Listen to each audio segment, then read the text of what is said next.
Halo, selamat malam. Assalamualaikum warahmatullahi wabarakatuh. Perkenalkan, nama saya Eka Septi Rizkia, NIM 21402026, akan mereview materi kajian teks Arab 1-6 untuk memenuhi tugas ujian tengah semester. Langsung saja kita ke materi pertama, yaitu pendahuluan mengenai untuk pembahasan pertama, yaitu Bismillahirrahmanirrahim. Mayuridillahu bihi khairan yufaqihu fiddin. Bismillahirrahmanirrahim. Alhamdulillahirabbil alamin. Wassallallahu ala sayyidina Muhammadin nabiyyi wa ala alihi thahirin wa sahabati ajmain. Qala al-Qadi Abu Suja'in Ahmad bin al-Husaini bin Ahmad al-Asfihani rahimahullahu ta'ala.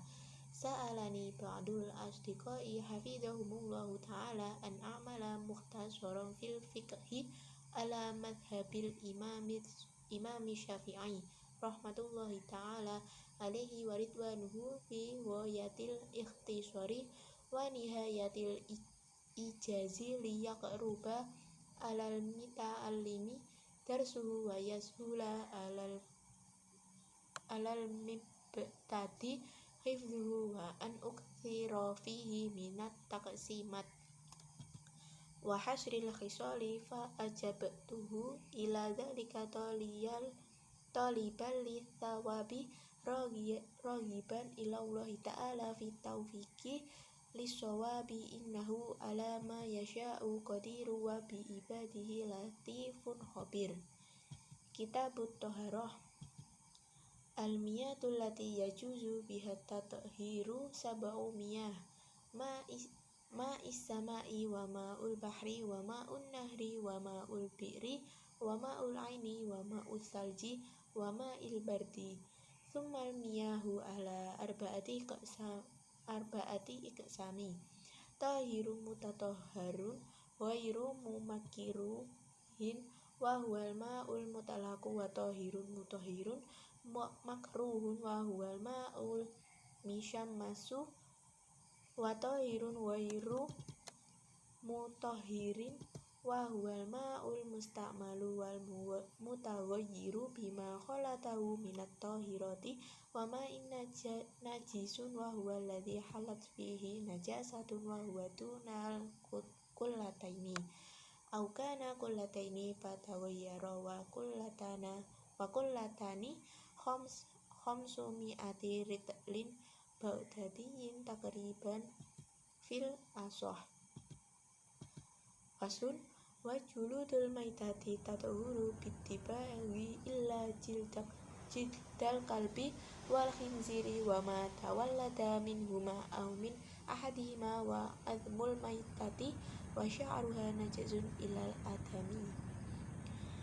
Fasun selanjutnya, wala yajuzu isti'malu awani dhahabi wal fiddati wa yajuzu isti'malu ghairihima min al-awani. Faslun wasiwaku mustahabun fi kulli halin illa ba'da zawali lis-shaimi wa huwa fi thalathati mawadi'a asyaddu istihbaban inda tawayyuril fami min azmin wa ghairihi wa indal qiyami min naumi wa indal qiyami ila sholati. Terjemahannya, siapapun yang Allah kehendaki kebaikan pada dirinya, Allah akan beri pemahaman padanya dalam urusan agama. Bismillahirrahmanirrahim. Segala puji bagi Allah. Shalawat salam atas Nabi Muhammad SAW, keluarganya dan para sahabat. Qadi Abu Suja Ahmad bin al-Husain bin Ahmad al-Asfihani berkata, aku diminta oleh sebagian teman untuk menyusun ringkasan fikih mazhab Syafi'i yang sangat ringkas dan sederhana dan terbagi dalam bagian-bagian yang banyak agar mudah dipelajari dan dihafal. Aku penuhi permintaan itu dengan mencoba taufik pada Allah yang Maha Kuasa dan Maha Tahu. Lalu lanjut masuk ke bab Thaharah. Macam-macam air yang dapat dibuat untuk bersuci ada 7. Yang pertama, air hujan, air laut, air sungai atau air sumur, air sumber mata air salju, dan air dingin. Jenis air ada 4, yaitu air suci dan mensucikan. Yang kedua, air yang makruh, yaitu air panas. Yang ketiga, air suci tapi tidak mensucikan, dibagi menjadi 2. Yang pertama, air mustakmal dan air mutagoyar. Lalu ada air mutanajis, air di mana terdapat syaratnya, yaitu air kurang 2 kola yang terkena najis, atau air mencapai 2 kola terkena najis dan berubah. Adapun ukuran 1 kola adalah 500 kati Baghdad menurut pendapat yang paling sahih. Selanjutnya, kulit bangkai dapat suci dengan disama kecuali kulit anjing dan babi dan hewan yang terlahir dari keduanya atau dari salah satunya. Adapun tulang bangkai itu najis kecuali tulang mayat manusia. Selanjutnya, tidak boleh menggunakan wadah yang terbuat dari emas dan perak. Boleh menggunakan wadah yang selain dari emas dan perak. Lalu bersiwak itu hukumnya sunnah dalam setiap keadaan kecuali setelah condongnya matahari bagi yang berpuasa. Bersiwak sangat disunahkan dalam 3 tempat, yaitu pertama saat terjadi perubahan bau mulut, yang kedua setelah bangun tidur, dan yang terakhir hendak melaksanakan sholat. Selanjutnya di mana Al-Ghoyah wa At-Taqrib merupakan kitab yang membahas tentang ilmu-ilmu fikih. Kitab yang disusun oleh Syekh Ahmad bin Husain bin Ahmad Al-Asfihani atau dikenal dengan Al-Qadhi Abu Suja'. Ini memiliki arti pendekatan yang jelas, tujuannya untuk memudahkan pelajar fikih tingkat pemula dengan pembahasan yang singkat, global, tanpa dalil, tapi cukup menyeluruh yang membahas hampir semua bab fikih, khususnya fikih mazhab Syafi'i. Seperti itu pemaparan materi untuk materi pertama. Lalu selanjutnya kita masuk pada materi kedua. Bye-bye. Lanjut materi kedua, yaitu faslun wa furudul wudu'i atau fardu wudu, dimana bab ini sebelum faslun wal istighsalat al masnunat atau mandi wajib. Dalam pembahasan ini yang pertama yaitu dimana fardu wudu al wudu'a faslun wa furudul wudu'i sitatun asya'a aniyatu inda ghuslil wajhi wa ghuslul wajhi wa ghuslul yadaini ilal mirfaqaini wa mashu ba'di ra'si wa ghuslul rijlaini ilal ka'bain wa tartib ala madzakarna, dimana penjelasan dari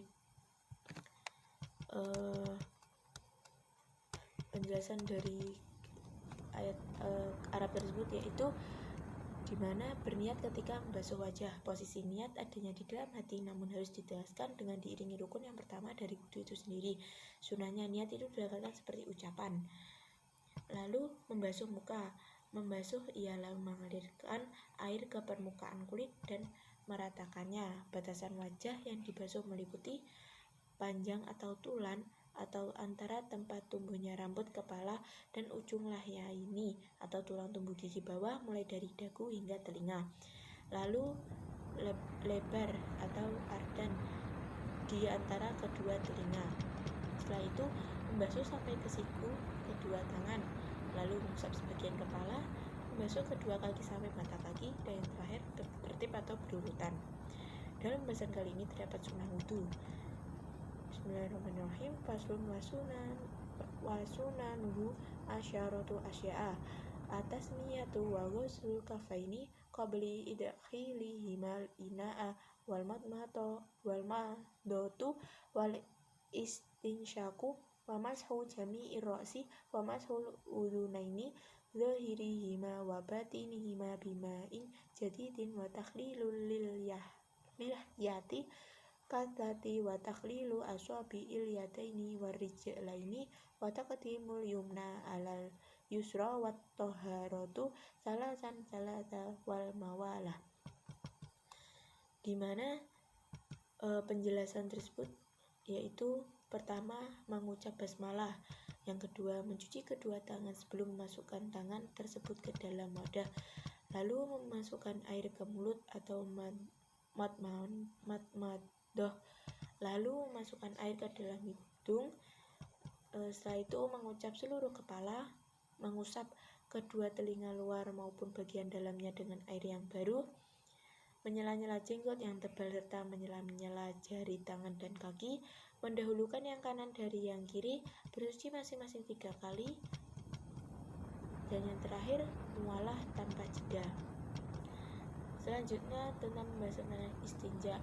Untuk kewajiban yaitu wal istinja'u wajibun minal bauli wal wa'iti, di mana istinja itu wajib setelah buang air kecil dan buang air besar. Terdapat adab dalam istinja. Wa yajtanibus tiqbalal qiblati wastidbaroha fi suhra'i wa yajtanibul baula wal wa'ita fil ma'ir raqiti wa tahta syajaratil mirati wa fit tariqi wa dhilli wa thaqbi wa la yatakallamu alal bauli wa la yastaqbilu syamsa wal qamara wa la yastadbiruhuma. Penjelasannya, istinja ialah membersihkan kedua pelepasan sesudah buang air kecil atau sesudah buang air besar. Cara istinja ialah membuang kotoran-kotoran yang menempel dengan batu atau dengan tisu WC yang sifatnya kasat. Sesudah itu dibasuh lagi dengan air. Hal yang membatalkan wudu. Faslun walladzi yanqudul wudu'a sittatu asya'a ma kharaja minas sabilaini wan naumu ala ghairi hayatil mitamakkini wa zawalul aqli bisukrin aw maradin wa lamsul rajulil mar'atal ajnabiyata min ghairi hailin wa masu faja adami biba tinil kafi wa masu halqati tuburihi ala jadid, di mana ada 6 perkara yang membatalkan wudu. Pertama, sesuatu yang keluar dari 2 jalan kubul dan dubur. Yang kedua, tidur dalam keadaan tidak tetap. Yang ketiga, hilang akal karena mabuk atau sakit. Yang keempat, sentuhan laki-laki pada perempuan bukan mahram tanpa penghalang. Yang kelima, menyentuh kemaluan dengan telapak tangan bagian dalam. Yang keenam, menyentuh kawasan sekitar anus atau dubur menurut qaul jadid. Yang mewajibkan mandi itu fasun walladzi yujibul ghusla sittatu asya'a thalathatun tastariku bihar rijalu wan nisa'u wa hiyal iltiqaul khitanaini wa inzalul maniyyi wal mautu wa thalathatun takhtassu bihan nisa'u wa hiyal haidu wan nifasu wal wiladah, di mana penjelasan keterangan dalam ketika kita mewajibkan mandi. Pertama, bersetubuh pria dengan wanita. Kedua, keluarnya mani. Ketiga, wafat. Keempat, haid. Kelima, wiladah atau melahirkan. Dan yang terakhir, nifas. Untuk rukun mandi sendiri yaitu wafaroidul husli salah satu asya'an niyatu wa izalatul najasati in kanat ala badanihi wa isolul ma'i ila jami'i sya'ari wal basyarati, di mana niat mandi diletakkan dalam hati dengan sengaja. Bahwasanya ketika mandi wajib ini guna menghilangkan hadas besar, lalu membuang najis yang ada pada tubuh. Ketika mandi, air wajib dialirkan ke seluruh tubuh dari pangkal sampai ke ujung-ujung rambut.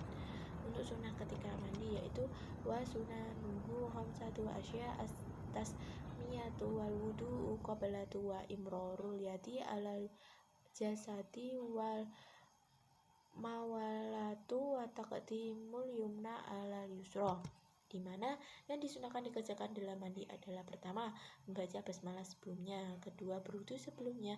Ketiga, menggosok-gosokkan tangan ke seluruh badan. Keempat, bersambung-bersambung. Dan yang terakhir, mendahulukan menyiram anggota badan sebelah kanan.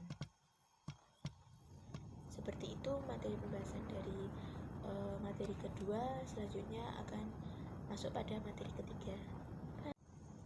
Baik, selanjutnya saya akan membahas materi ketiga, yaitu mengenai fasul wal ightisalat al masnunat atau mandi sunnah, di mana bab tersebut sebelum fasul kullu ma'in kharaja min sabilaini najisun, yaitu sebelum perkara yang keluar dari 2 lubang adalah najis. Selanjutnya masuk ke dalam pembahasan.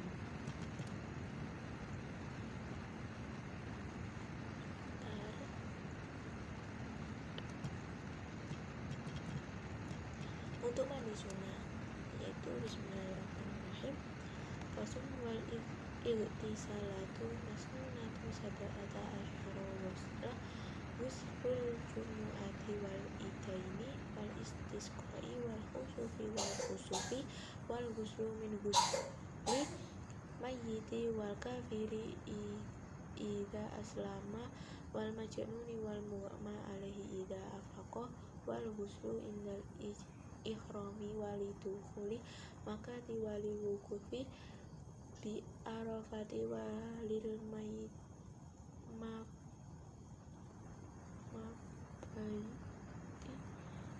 bi Musdalifah wali ramil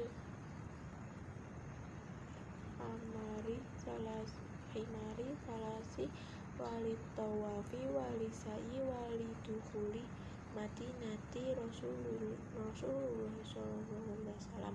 Maaf jika ada kesalahan. Penjelasannya yaitu untuk mandi sunnah: pertama, mandi ketika akan mengerjakan sholat Jumat; yang kedua, mandi ketika 2 hari raya; yang ketiga, mandi ketika akan mengerjakan sholat istisqa; yang keempat, mandi ketika akan mengerjakan sholat kusuf atau gerhana bulan dan sholat kusuf gerhana matahari. Lalu mandi setelah memandikan jenazah, dan mandi selanjutnya mandi bagi orang kafir setelah masuk Islam. Lalu mandi bagi orang yang sembuh dari gila, mandi ketika akan mengerjakan ihram, mandi ketika akan memasuki Mekah, mandi ketika akan wujuf di Arafah, mandi ketika akan mabit atau bermalam di Musdalifah, mandi ketika akan melempar 3 jumrah, mandi ketika mengerjakan tawaf baik untuk tawaf qudum, ifadah atau wada. Lalu yang terakhir, mandi lainnya dijelaskan dalam kitab besar. Pembahasan selanjutnya yaitu di sini saya akan meringkas, tidak akan membacakan teks Arabnya, langsung pada terjemahannya, di mana mengusap kuf atau kaos kaki khusus atau muzah itu boleh dengan 3 syarat: memakai kuf setelah suci dari hadas kecil dan hadas besar. Kuf atau kaos kaki menutup mata kaki, dapat dipakai untuk berjalan. Orang mukmin dapat memakai kuf selama 1 hari 1 malam atau 24 jam, sedangkan musafir selama 3 hari 3 malam. Maksudnya dihitung saat hadis kecil setelah memakai kuf. Apabila memakai kuf di rumah kemudian berpergian atau mengusap kuf di perjalanan kemudian mungkin, maka dianggap mengusap kuf untuk mungkin. Selanjutnya, syarat tata cara dan sunahnya tayamum. Dijelaskan niat tayamum dilakukan ketika memindah debu, yaitu setelah menempelkan kedua telapak tangan ke debu dan berlanjut sampai ke mengusap wajah. Lalu caranya mengusap dari bagian atas wajah dan meratakannya ke seluruh permukaan wajah dengan 1 kali tepukan. Lalu macam-macam najis, yaitu setiap bercair yang keluar dari 2 jalan atau anus hukumnya najis kecuali sperma yang membesuk dan kotoran itu wajib kecuali kuping bayi laki-laki kecil yang belum makan makanan. Maka cara menyucikannya cukup dengan menyiram air. Perkara yang najis tidak dimaafkan kecuali sedikit air darah hewan yang tidak mengalir. Apabila jauh ke dalam bejana atau wadah dan mati akan tidak menajiskan isi wadah. Seluruh binatang itu suci kecuali anjing dan babi dan yang lahir dari keduanya atau salah satunya. Bejana yang terkena jilatan anjing dan babi harus dibasuh 7 kali, salah satunya dengan tanah. Sedang najis yang lain cukup dibasuh sekali, namun 3 kali lebih baik. Apabila khamar atau arak menjadi anggur dengan sendirinya, maka ia menjadi suci. Apabila perubahan itu karena memasukkan sesuatu, maka tidak suci lagi. Lalu macam-macam najis. Pertama, ada najis mukhafafah atau najis ringan. Yang kedua, najis mutawassithah atau najis sedang. Lalu najis mughaladah atau berat, dan najis yang dimaafkan atau dimakfu. Itu saja pembahasan dari materi ketiga. Selanjutnya akan masuk kepada materi keempat. Masuk pembahasan kepada materi keempat, di mana membahas tentang faslun kullu ma'in kharaja min sabilaini najisun, atau perkara yang keluar dari 2 lubang adalah najis. Di mana bab ini sebelum kitab sholat atau kitab bab sholat. Selanjutnya masuk kepada pembahasan, langsung saja ya, tidak usah dibacakan Arabnya karena tidak ada harokat. Terus masuk kepada pembahasan, yaitu najis dan cara menghilangkan. Najis secara bahasa adalah sesuatu yang dianggap menjijikan, dan secara syara adalah setiap benda yang haram digunakan secara mutlak dalam keadaan normal, beserta mudah untuk dibedakan, bukan karena kemuliaannya, menjijikannya, dan bukan karena berbahaya pada badan atau akal. Selanjutnya macam-macam najis. Macam-macam najis, batasan najis yang keluar dari kobul atau jalur depan dan dubur atau jalur belakang dengan keluarnya setiap benda cair yang keluar dari dua jalan tersebut hukumnya adalah najis.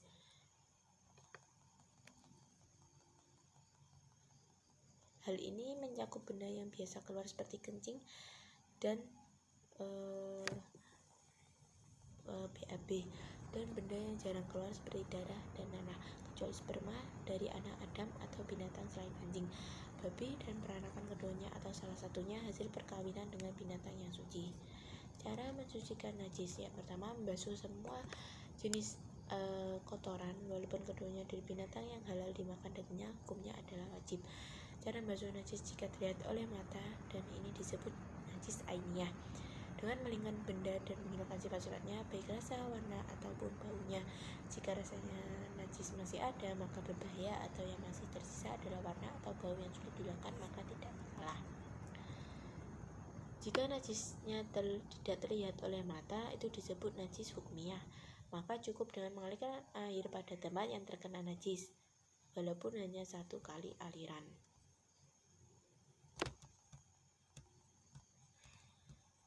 Seperti sebelumnya, najis itu ada 3: najis mukhafafah, najis mahfuf, najis muwaladah, dan najis mutawasitah. Jadi ada 4 ya. Lalu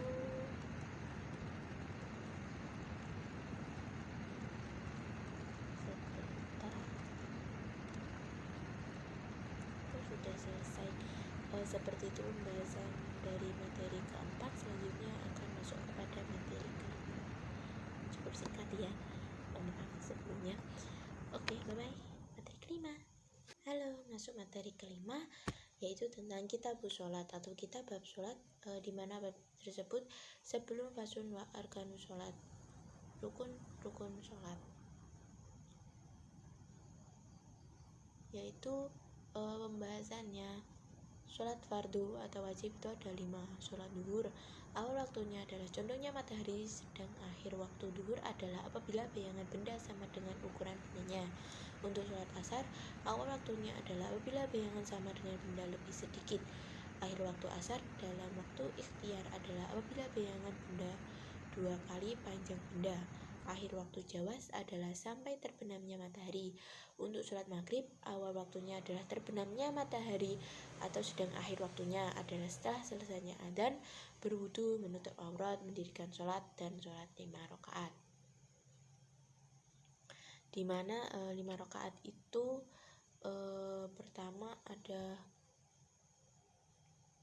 sholat 3 rakaat untuk sholat wajib sendiri dan 2 rakaat untuk sholat ba'diyatan. Untuk sholat isya, awal waktunya adalah apabila terbenamnya sinar merah, sedangkan akhirnya untuk waktu ikhtiar dalam sampai sepertiga malam. Untuk waktu jawas adalah sampai terbitnya fajar yang kedua. Untuk sholat subuh sendiri, yaitu awal waktunya adalah terbitnya fajar kedua, yaitu fajar sodik, sedang akhir waktu ikhtiar adalah sampai isfar atau terangnya fajar. Akhir waktu jawas adalah sampai terbitnya matahari. Lalu untuk syarat wajibnya sholat dan sholat sunnah, di mana syarat wajibnya ada 3. Untuk syarat wajib yaitu Islam, akil balik atau dewasa, berakal sehat adalah batas mulainya kewajiban. Adapun sholat sunnah ada 5, yaitu idul. Untuk syarat wajibnya sholat ada 3, yaitu Islam, akal balik, lalu berakal sehat. Adapun sholat sunnah 5, yaitu Idul Fitri, Idul Adha, gerhana matahari, gerhana bulan, sholat istisqa, Setelah itu ada pun sholat sunnah rawatib yang bersamaan dengan sholat fardu. Ada 17 rakaat, yaitu 2 rakaat sebelum sholat subuh, 4 rakaat sebelum duhur, 2 rakaat setelah duhur, 4 rakaat sebelum asar, 2 rakaat sebelum maghrib, dan 3 rakaat setelah isya. Dengan sholat witir atau ganjil dengan 1 rakaat terakhir. Ada 3 sholat sunnah muakkad, yaitu sholat malam, sholat duha, dan sholat tarawih. Selanjutnya syarat sah sholat. Syarat sahnya sholat. Sebelum melakukan sholat ada 5, yaitu sucinya anggota badan dari hadas dan najis, menutup aurat dengan kain yang suci, berdiri pada tempat yang suci, tahu maksudnya waktu sholat, menghadap kiblat. Boleh tidak menghadap kiblat dalam 2 keadaan, yaitu ketika sangat takut dan sholat sunnah di atas kendaraan dalam perjalanan. Untuk itu materi kelima, selanjutnya menginjak materi ke-6 atau materi terakhir. Bye-bye. Masuk pembahasan ke-6 atau pembahasan terakhir, yaitu tentang faslun wa arkanus sholat atau rukun-rukun sholat, dimana hal ini masuk bab sebelum faslun waladhi yubatilu sholat atau sebelum perkara yang membatalkan sholat. Dengan pembahasan yang pertama yaitu rukun-rukun fardu sholat ada 18. Pertama, berdiri apabila puasa, takbiratul ikram, baca al-fatihah dengan basmalah. Terus ruku, tumak nina dalam ruku, bangun dari ruku, itidal atau berdiri setelah ruku, tumak nina saat itidal, sujud dan tumak nina saat sujud, duduk di antara 2 sujud, duduk terakhir dan tasyahud akhir saat duduk terakhir, membaca sholat pada Nabi saat tahiyat akhir, salam pertama, niat keluar dari sholat, tertib sesuai urutan rukun di atas. Sunahnya sholat sebelum melaksanakan sholat ada 2, yaitu azan dan iqomah. Sunahnya sholat saat melaksanakan sholat ada 2, yaitu tahiyat atau tasyahud pertama dan baca kunut saat sholat subuh dan sholat witir pada pertengahan kedua bulan Ramadan. Dimana pada setiap masing rukun sholat tersebut ada pembahasan tersendiri, tapi biasanya kita kan sudah tahu penjelasannya seperti apa. Lalu masuk sunnah hayat sholat, dimana tata cara disunahkan dalam sholat ada 15, yaitu mengangkat kedua tangan saat takbiratul ikram, kedua mengangkat tangan saat ruku, ketiga mengangkat tangan saat bangun dari ruku, keempat meletakkan tangan kanan di atas tangan kiri, kelima tawajuh, keenam baca a'udzubillah, ketujuh mengeraskan suara dan melantangkan suara sesuai tempatnya, kedelapan baca amin, kesembilan baca surat setelah baca al-fatihah, kesepuluh baca takbir saat naik atau turun, ke-11 mengatakan sami Allahu liman hamidah rabbana walakal hamdu dan tasbih saat rukuk dan sujud. Yang ke-12 meletakkan kedua tangan di atas kedua paha saat duduk, membuka tangan kiri sedang tangan kanan menggenggam kecuali jari telunjuk yang menunjuk saat tahiyat. Yang ke-13 duduk iftirasi pada setiap duduk. Yang ke-14 duduk tawaruk pada duduk yang akhir. Dan yang terakhir salam yang kedua. Beda pria dan wanita dalam sholat, di mana sholat perempuan berbeda dengan laki-laki dalam 5 perkara. Yang pertama, laki-laki menjauhkan kedua sikutnya dari lambungnya. Kedua, laki-laki menjauhkan perut dari kedua pahanya dalam ruku dan sujud. Laki-laki mengeraskan suara di tempat yang dianjurkan mengeraskan suara. Yang ketiga, apabila imam melakukan kesalahan, laki-laki mengucapkan tasbih atau subhanallah. Lalu keempat, aurat laki-laki antara pusar dan lutut. Yang kelima, perempuan mendekatkan sikutnya satu sama lain. Perempuan memelankan suaranya di dekat laki-laki bukan mahram. Apabila imam melakukan kesalahan, makmum perempuan bertepuk tangan. Dan terakhir, seluruh badan perempuan itu aurat kecuali wajah dan telapak tangan. Sedangkan budak perempuan auratnya seperti laki-laki. Seperti itu pembahasan atau review materi 1-6. Jika ada salah kata atau pembacaan dari Arabnya, saya mohon maaf yang sebesar-besarnya. Billahi taufiq wal hidayah, walhidayah wal inayah. Wassalamualaikum warahmatullahi wabarakatuh. Bye, selamat malam.